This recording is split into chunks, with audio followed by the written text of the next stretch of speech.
scores haven't gone up at all. You spend $90 billion a year. Go away. Ronald Reagan once talked about abolishing the Department of Education. That was a good idea. Education's a local responsibility. We don't gain by shipping money from South Carolina to Washington so that Washington can scarf off a piece and send it back. Federal spending on education's gone up by billions and billions, as that chart shows. But the bottom of the graph, those lines are the reading, math, and science scores. They are flat. We've gotten nothing noticeable from all that increase in spending. Why? Where does the money go? Our next guest should have an idea. Sherry Street helped start the first significant voucher program in America in Milwaukee. Joel Klein, until last year, ran the New York City public school system. So, either of you, where'd all that money go? I'll tell you where it's gone. We've spent a ton of money hiring a whole lot more teachers and other people in the school system. Well, that should be good. Oh, and more teachers. No, it is, but we're not getting any return for it, right? And part of the reason is because we're running a state-run monopoly and not giving people real choices in this matter. Second thing we paid a ton for is seniority. Even though you have a workforce that's locked in, we keep paying them more each year, and that's not working for us. The other thing we pay for is credentials, and Bill Gates and others have done studies on this showing that there's no value for the credentials. So we have a very, if you will, worker-friendly environment. We just don't have a student-friendly environment. And whether we spend a lot of money or we don't spend a lot of money, if we don't spend it intelligently, we're not going to get the results. Sherry? I would agree with that. And I can tell you that in South Carolina, children, it's the per pupil funding for students is around $12,000 on average. But let's just stop and do the math there. $12,000 per student, and South Carolina is not the richest state. Not the wealthiest, not per the biggest. classroom, that's more than $200,000. Think what you could do. $200,000 per classroom. You could hire 3 great teachers, right? But that's what they spend, and I'm sorry to interrupt. And that would be great if that came to the classroom. But what we found is only about 43.5 cents goes to instruction. The rest of the money goes to administration. Well, you need some administration. You do need some administration, but with only 43.5 cents going per dollar per pupil to the classroom, I don't think that's quite fair. So, now, this General Accounting Office report just said there are 82 duplicative programs to improve teacher quality.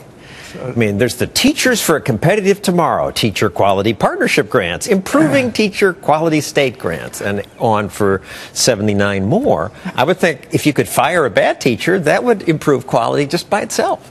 I think you're right. When I saw that report, John, I said, boy, they must have had you in mind when they did it. But when you give people little programs to run, inevitably that's what they're going to do. And there's zero accountability. Whether they're good programs, some of these programs may be good.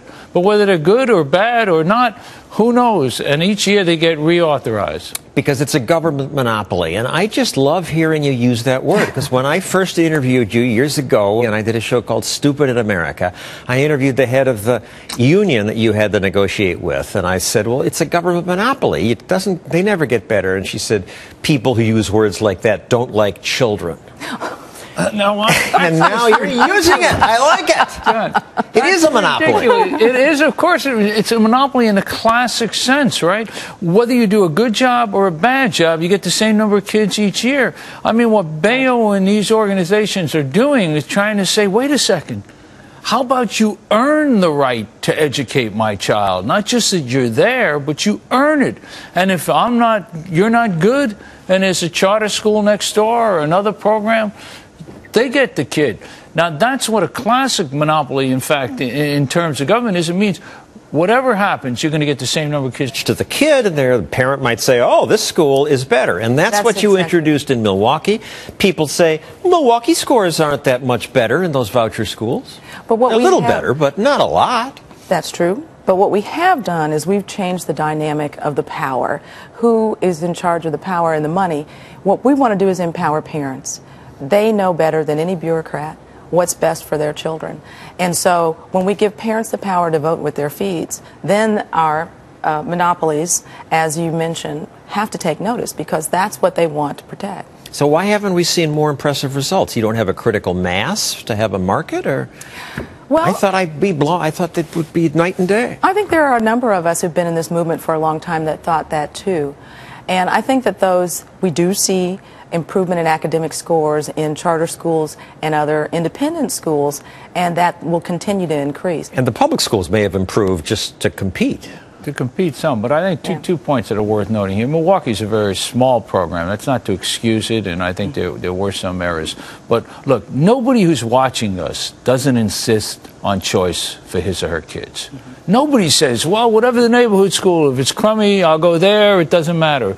People insist on choice. Why should the people who are the poorest and the most challenged get a one-and-done approach to public education? Right now in Harlem, if you have a kid going to kindergarten, you could send them to 20 different charter schools. And empowering parents has mattered. 2 independent studies by 2 different people who have looked at those kids who applied to the charter and got in, and those who applied to the charter and didn't get in.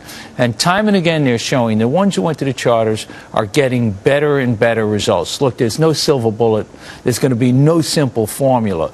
But you make a bet on empowering the consumer in virtually everything. People who are watching tonight chose to watch. They had lots of options. One and done doesn't work, and we surely shouldn't think it's going to work for our neediest, most challenged, poorest kids in America. We agree on choice. Last question. Should a federal education department exist at all? Joel? Yes. I think, because I think it's one of the few areas where the parties have come together to try to incentivize real change. You know, when President Obama gets out and speaks boldly for charter schools, that changes the discussion. Now, there are programs that we could talk about that I think could be, you know, not being well, he well can funded. speak out without having a federal department spending $80 billion.